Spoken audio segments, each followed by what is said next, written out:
ಇಂದೇ ಡೌನ್ಲೋಡ್ ಮಾಡಿ ಮತ್ತು ನಿಮ್ಮ ನೆಚ್ಚಿನ ಶೋಗಳನ್ನ ಆನಂದಿಸಿ. ತಗೊಳ್ಳಿ, ಎಲ್ಲರೂ ತಗೊಳ್ಳಿ, ನೀವು ತಗೊಳ್ಳಿ. ಸರ್ ಕಾಸು ಲಿಂಗ ಬಾಡಿಗೆ ಕಟ್ ಮಾಡ್ಕೊಂಡು ಕೊಡು. ಇನ್ನು ಇವರೆಲ್ಲ ಏನ್ ಕೇಳ್ತೀರಿ ಇವತ್ತು ಕೊಡು. ಇವತ್ತು ಕೇಸ್ ನನ್ನ ಕಡೆ ಆಗಿದೆ. ಯಾಕೆ ಎಲ್ಲ ತುಂಬಾ ಖುಷಿ. Thank you sir. ತಗೊಳ್ಳಿ, ತಗೋಪ್ಪ ತಗೊಳ್ರಿ ಹುಡುಗರು ತಗೊಳ್ರಿ, ಎಲ್ಲ ತಗೊಳ್ಳಿ, ಹೆಣ್ಮಕ್ಳು ತಗೊಳ್ಳಿ, ಎಲ್ಲ ತಗೊಳ್ಳಿ, ತಿನ್ನಿ ತಗೊಳ್ಳಿ, ಎರಡೆರಡು ತಗೊಳ್ಳಿ.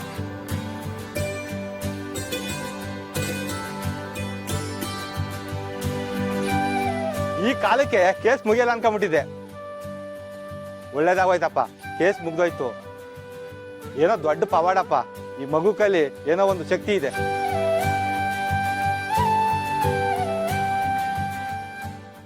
ಈ ಜೀವಮಾನದಲ್ಲೇ ಕೇಸ್ ಮುಗಿಯಲ್ಲ ಅನ್ಕೊಂಡಿದ್ದೆ. ಈ ಮಗು ಮುಖ ನೋಡ್ಕೊಂಡು ಹೋದೆ ನೋಡು, ಕೇಸು ನನ್ನ ಕಡೆ ಆಗೋಯ್ತಪ್ಪ.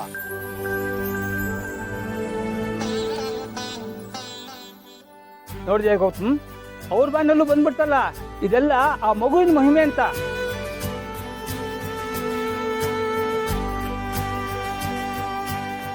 ಅಯ್ಯಯ್ಯೋ, ಏನಿದು ಹೀಗಾಗೋಯ್ತು? ಅವ್ರು ಮತ್ತೆ ಮಗು ಜೊತೆ ಬಂದಿದ್ದಾರೆ. ನಾನು ಹೇಳಲಿಲ್ವಾ, ಅದವ್ರ ಸ್ವಂತ ಮಗುನೇ, ಅದಕ್ಕೆ ಕರ್ಕೊಂಬಂದಿದ್ದಾರೆ. ಸ್ವಂತ ಮಗು ಆಗಿದ್ರೆ ಸ್ವಂತ ಎಂತ ಇರ್ಲೇಬೇಕಲ್ವಾ? ಅಯ್ಯೋಪ್ಪ ದೇವ್ರೆ, ಹಾಗೆ ಮಾತ್ರ ಆಗೋದು ಬೇಡಪ್ಪ. ಮನಸ್ಸಿಗೆ ತುಂಬಾ ಬೇಜಾರಾಗುತ್ತೆ. ಬಿಡಕ್ಕ.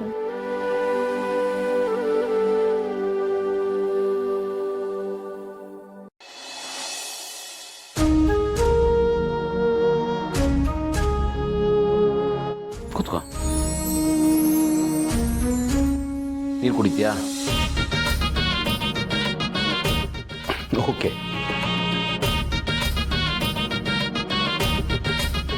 ತಗೋ.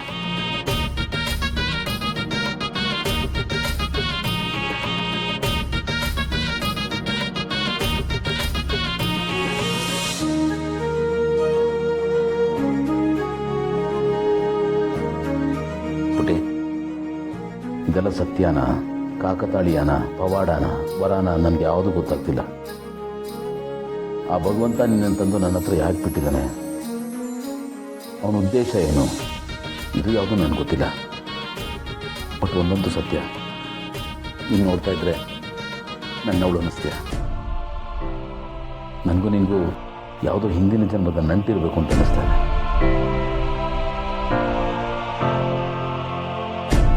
ಇನ್ಮೇಲೆ ಅದೇನೇ ಆಗಲಿ ಪುಟ್ಯ, ನಾನು ನಿನ್ನ ಜೊತೆ ಇರ್ತೀನಿ. ನಾನು ನಿನ್ನ ಚೆನ್ನಾಗಿ ನೋಡ್ಕೋತೀನಿ. ನಿನ್ನನ್ನು ಕಣ್ಣಲ್ಲಿ ಕಣ್ಣಿಟ್ಟು ಕಾಪಾಡ್ತೀನಿ. ನೀನು ನನ್ನ ಜೊತೆ ಇರ್ತೀಯಲ್ವಾ? ಇರ್ತೀಯಲ್ವಾ?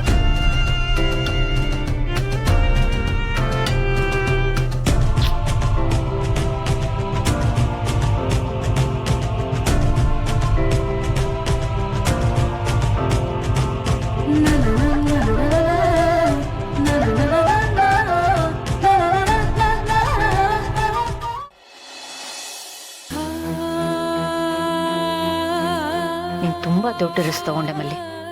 ಅವನನ್ನ ಅಲ್ಲಿ ಕಳಿಸೋ ಅವಶ್ಯಕತೆ ಏನಿತ್ತು? ಅವನ್ ಬಾಯಿ ತಪ್ಪಿ ನಿನ್ನ ಹೆಸರು ಇಲ್ಲ ನನ್ನ ಹೆಸರು ಹೇಳಿದ್ರೆ ಆಗೇನ್ ಮಾಡ್ತಿದ್ದೆ ನೀನು? ಅಕ್ಕಾರ, ನನ್ನ ಆಲೋಚನೆ ಬೇರೆ ಇತ್ತು. ಸರಿ, ನಾವೇನೋ ಯಾರು ಬೇಡ ಏನೂ ಬೇಡ ಅಂತ ಹೇಳಿ ಎಲ್ರನ್ನೂ ದೂರ ಇಟ್ಟಿದ್ವಿ, ದೂರ ಮಾಡ್ಕೊಂಡಿದೀವಿ, ಸರಿ. ಆದ್ರೆ ಮಗುನ ಇದನ್ನು ಸೇರಿಸ್ಕೊಳ್ಳೋದ್ರಲ್ಲಿ ಯಾವ ರೀತಿ ನ್ಯಾಯ ಅಕ್ಕಾರ? ಇದು ತಪ್ಪಲ್ವಾ? ಅವನಿಂದ ಅಜ್ಜ ಅಜ್ಜಿ ಬಿದ್ದನ ಕಿತ್ಕೊಂಡಂಗೆ ಆಗ್ತಾ ಇಲ್ವಾ? ನಾನು ಅದನ್ನೇ ಕೇಳ್ತಾ ಇರೋದು. ಇದು ಯಾವ ಸೇಮೆ ನ್ಯಾಯ ಅಕ್ಕಾರೆ? ಖುಷಿ ಆಗ್ಲಿ, ಪ್ರೀತಿ ಆಗ್ಲಿ, ಯಾರಿಂದ ಯಾರು ಕಿತ್ಕೋಬಾರ್ದು. ಯಾರ್ದೋ ದ್ವೇಷಕ್ಕೆ, ಯಾರ್ದೋ ಅಸೂಯೆಗೆ ನಾವ್ಯಾಕೆ ಮಗುನ ಬಲಿಪಶು ಮಾಡ್ತಾ ಇದ್ದೀವಿ?